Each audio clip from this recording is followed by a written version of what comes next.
Et l'on parle cinéma à présent avec nos invités. Jean-Paul Rouve, Mathieu Spinozzi, bonjour. Bonjour. Merci d'être là. Alors, vous êtes à Brest pour présenter en avant-première Les Souvenirs, une chronique familiale pleine de sincérité et de tendresse. Jean-Paul Rouve, vous en êtes le réalisateur. Mathieu Spinozzi, vous occupez le rôle principal.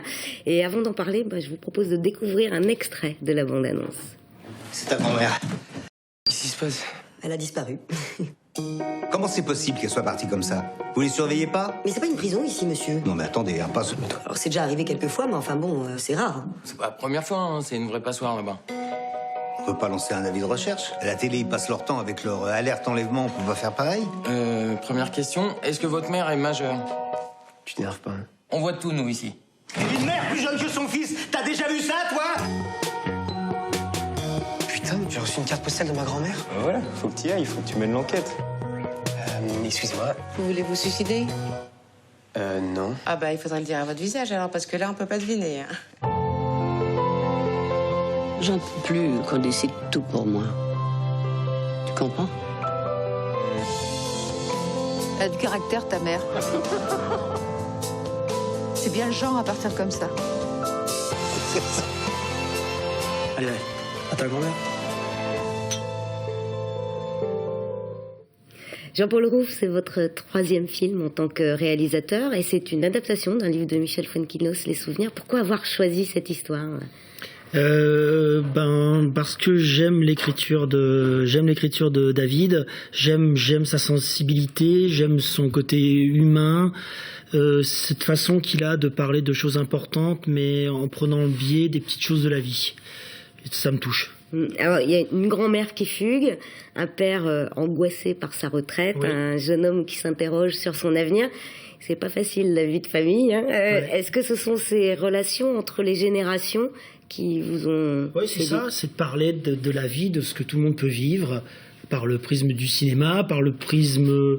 Donc, qui dit cinéma dit plus grand que la vie, souvent. C'est ça qui est intéressant.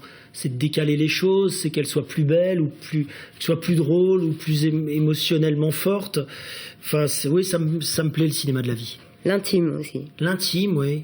Des choses. On présente le film là depuis un mois à peu près en province. On se balade un peu dans toute la France et on voit à la fin ce qu'on rencontre les gens. Comme ce soir, on présente le film, puis après on vient discuter avec les gens. Puis on voit bien que les gens ils nous parlent et que ça les a touchés. Ça résonne en eux avec des histoires personnelles avec leurs grands-parents ou leurs parents. Enfin, je suis content de ça. Je me dis, c'est vrai qu'on se sent proche de cette famille. Hein, tant mieux. Si on se dit c'est pas des acteurs et c'est une famille que je peux connaître, tant mieux si on se dit ça. Alors Mathieu Spinozzi, on connaît bien votre nom ici à Brest et en Finistère. Vous êtes le fils de Jean-Christophe Spinozzi, le chef d'orchestre de l'ensemble Mathéus. Vous jouez d'ailleurs dans l'ensemble Mathéus. Et en parallèle, vous êtes comédien. Le rôle de Romain dans Les Souvenirs est votre premier rôle principal. Qu'est-ce qui vous a séduit, vous, dans cette histoire ? Comme ce que vous disiez, c'est que je me suis retrouvé dedans aussi avec mes grands-parents, mon histoire personnelle. C'est des sujets des thèmes qui m'ont touché. La fuite du temps et l'importance de vivre les choses avec ses grands-parents, ça c'est des thèmes qui m'ont touché. Et après j'ai trouvé ça très drôle aussi. J'ai beaucoup ri à la lecture du scénario et j'ai trouvé que le dosage entre l'humour et le côté plus dramatique était très bien fait et les dialogues très percutants. C'est vrai que c'est un joli film à la fois drôle et délicat. On rit beaucoup, on pleure parfois, ça m'est arrivé en tout cas.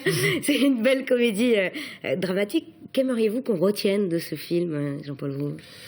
Qu'est-ce que je sais ?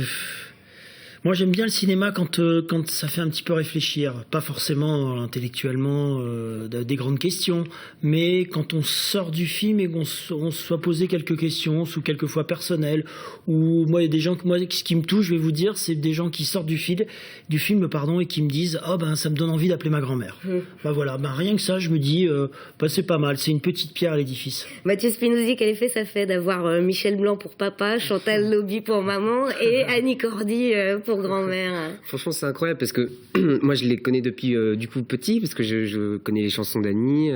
J'étais fan, enfin, je suis encore fan évidemment de Michel, de Chantal, j'adore les nuls, de Jean-Paul aussi. Donc, c'est un mélange de plein de choses. Avant le tournage, c'est un mélange de peur, d'excitation, de se dire que j'ai énormément de chance de pouvoir les voir travailler, etc. Et voilà, et après on se lance et ça s'est bien passé, ils m'ont adopté tout de suite. Le film s'appelle Les Souvenirs. Si vous avez un souvenir de ce tournage, quel serait-il ? Moi, c'est quand on est réalisateur, on n'a pas un souvenir, c'est une ambiance, si vous voulez. Moi, c'est une ambiance vraiment fraternelle entre l'équipe. Parce qu'un tournage, c'est pas que des acteurs et un réalisateur, c'est une équipe. C'est vraiment un travail d'équipe, comme un cirque qui se déplace. Et donc j'ai que des souvenirs de ça, d'une équipe soudée qui a envie de faire le mieux possible, tout le monde au service du film. Ça c'est beau à voir quand on a une bande comme ça qui avance dans la même direction. Eh ben merci à tous les deux d'être venus nous parler de ce film Les Souvenirs, et tout ça transparaît d'ailleurs dans ce film. Merci. Donc présenté en avant-première ce jeudi soir au cinéma Liberté à Brest, et il sera sur tous les écrans le 14 janvier 2015.